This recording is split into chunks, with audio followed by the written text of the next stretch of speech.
जो हम बताने जा रहे हैं, जो 10th क्लास में जो है एक क्वेश्चन मैट्रिक के एग्जाम में पूछा जाता है, वह क्वेश्चन जो है परिमेय संख्या से संबंधित क्वेश्चन रहता है और ये क्वेश्चन नेसेसरी है कि ये आना ही है।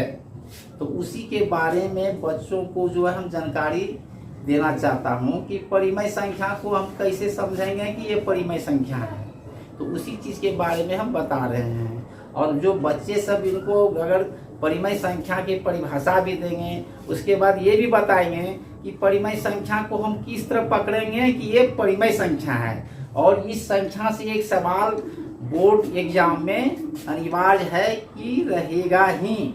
तो इसी के बारे में कि उसको हम कैसे तुरंत उसको बता सकते हैं देखते देखते कि ये परिमेय संख्या है। तो चलिए, ये जो है क्लास 10th,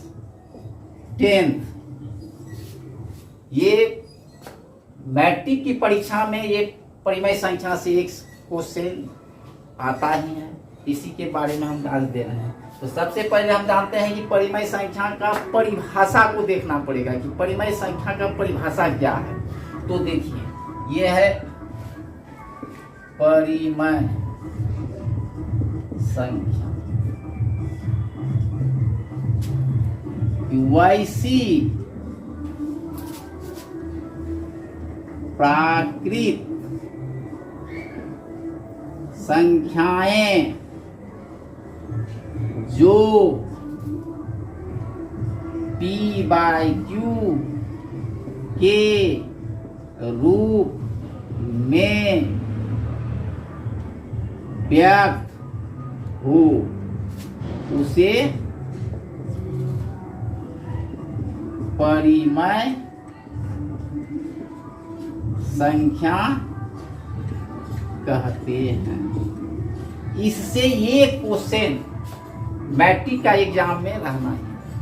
तो परिमेय संख्या का परिभाषा क्या कहता है? वैसी प्राकृतिक संख्याएं जो p/q के रूप में व्यक्त हो उसे परिमेय संख्या कहते हैं। p/q का मतलब क्या हुआ कि अंश और हर के रूप में लिखा जाएगा, यानी अंश और हर के रूप, उसी को हम परिमेय संख्या कहते हैं। और यहाँ प्राकृतिक संख्या के बारे में हम बताए भी, तो प्राकृतिक संख्या की चर्चा हम पहले वीडियो में कर भी चुके हैं कि प्राकृतिक संख्या किसे कहते हैं। तो प्राकृतिक संख्या गिनती वाली संख्या आता था, उसी में ये जो है परिमेय संख्या भी आता है। तो इसका एक एग्जाम्पल में हम दे सकते हैं,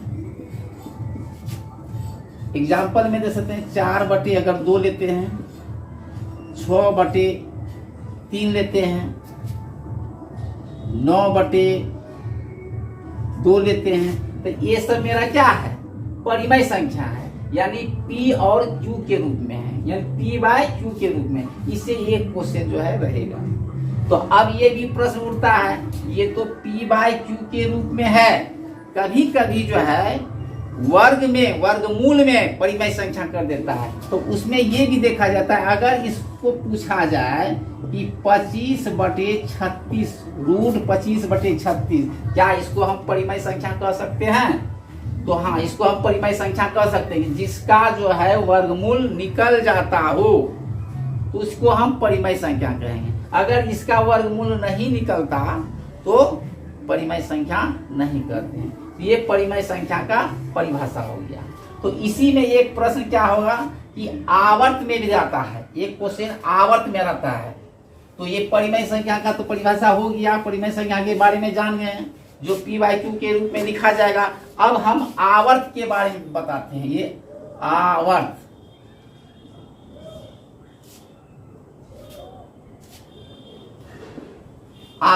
इसको अंग्रेजी में हम क्या कहते हैं? रेकरिंग कहते हैं। तो इससे भी एक प्रश्न ऑब्जेक्टिव में या सब्जेक्टिव में भी आ सकता है। तो इसको हम कैसे सोल्व करते हैं?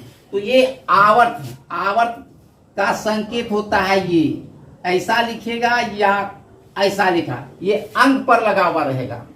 तो ये आवर्त, तो आवर्त का अर्थ, मतलब इसका आवर्त का अर्थ होता है 9। आवर्त का अर्थ होता है 9। तो इसको अगर हम परीक्षा में दे दिया जाए कि 0.6 पर रेकरिंग, तो इसको कहेगा p/q के रूप में लिखिए। तो p/q के रूप में कैसे लिखेंगे? तो इसमें ये देखेंगे क्या 6 है तो पहले 6 दे दिए, अब बटे एक अंक पर अगर 9 आवर्त है तो 1 9 देंगे, अगर 2 अंक पर अगर आवर्त रहता तो बटे में 2 9 लिखते हैं।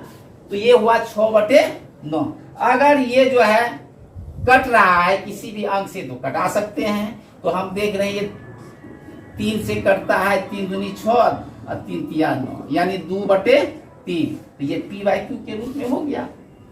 तो इसी से प्रश्न किस तरह पूछा जाता है, तो देखिए क्वेश्चन, इसमें ये क्वेश्चन कहेगा 0.9 पर रेकरिंग को पी बाई क्यू के रूप में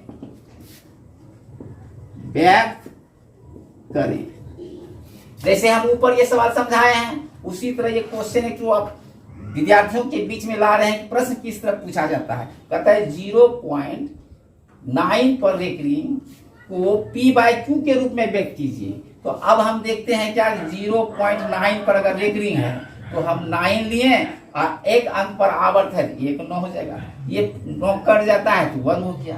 तो 1 लिखिए यानी क्या पी बाई क्यू। तो किसी भी अंक के नीचे हमेशा 1 लिखा हुआ रहता है, यानी गुप्त में रहता है, तो उसको हम या 1 लिखेंगे या 1/1 भी कर सकते हैं। तो ये इस तरह लिखा जाता है। दूसरा सवाल जैसे है कि अगर इस तरह पूछा जाए कि 0 ये 23 दे दिया, 0.23 और 23 पर जो है ये आवर्त लगा दिया, तो इसका मतलब इसको पी बाई क्यू के रूप में कैसे लिखेंगे।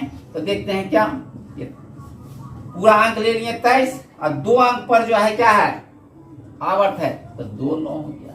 अगर ये अंक किसी से कटेगा तो कटा सकते हैं, नहीं कटेगा तो यही रहेगा। ये इससे एक प्रश्न मैट्रिक का एग्जाम में रहेगा ही, और इसको आसान से अब विद्यार्थी इसको बना सकता है। इसमें किसी तरह का अगर किसी को अगर कठिनाई लगे किसी भी विद्यार्थियों को, तो ये कमेंट बॉक्स में मैसेज कर सकते हैं, और इसको सब्सक्राइब भी कीजिए और लाइक कीजिए, और विद्यार्थियों के बीच में ये सब प्रश्न को फैलाइए।